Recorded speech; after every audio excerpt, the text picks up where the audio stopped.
Magkakasang ilang grupo ng seri ng protesta para pigilin na nagbabadyang dagdag singil sa terminal fee sa NAIA. Nasa frontline balitang yan si Gary De Leon. Sa darating na September 14 na ipatutupad ang taas singil sa terminal fee sa Ninoy Aquino International Airport o NAIA.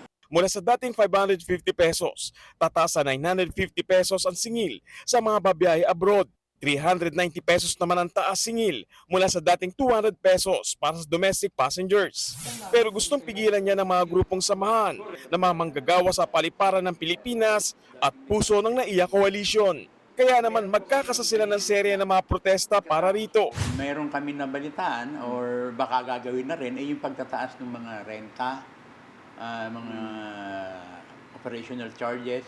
Una na itong inaakyat ng grupo sa Korte Suprema para ipawalang bisa ang taas singil sa ilalim ng NAIA Public-Private Partnership. Pero wala pang desisyon ang kataas-taasang hukuman kaya idadaanan nila ito sa protesta. Tatawag kami or baka may mga kasama kaming hinihikayat.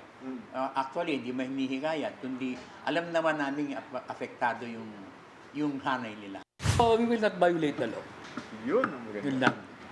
But we will see to it na mararamdaman ng matindi ng mga concerned parties na nasa SMC at gobyerno yung ginawa nilang kalokohan. Giniit na rin noon ng grupo na iligal ang taas singil dahil hindi raw sinali umano ang mga tutol sa naturang partnership sa nangyaring konsultasyon. Dapat din daw na idaan muna ito sa Kongreso, kaya nananawagan din sila sa Kamara na imbestigahan na naturang kasunduan. Depensa naman ng Manila International Airport Authority, legal at bahagi ng rehabilitasyon ng NAIA ang pagtaas ng terminal fee at iba pang bayarin. It is a form of security din kasi as far as the return is concerned for the private proponent. It is a way for them to guarantee na pag kayo pumasok sa kontrata na ito yung kikitain mo. Nanindigan din ng MIA na hindi nila ipapasa sa mga pasahero ang iba pang taas singil sa rental fee. Kaya panawagan nila sa magpoprotesta. Ito dapat may kalakip din na responsibilidad iyan. Ang responsibilidad na ito, ang kalakip niyan is of course respecting also yung rights ng commuting public.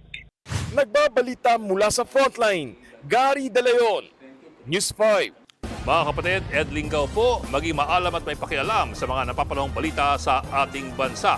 Para sa mas malilimang pagtalakay at paghimay sa mga issue at headlines, mag-follow at mag-subscribe sa social media pages ng News 5.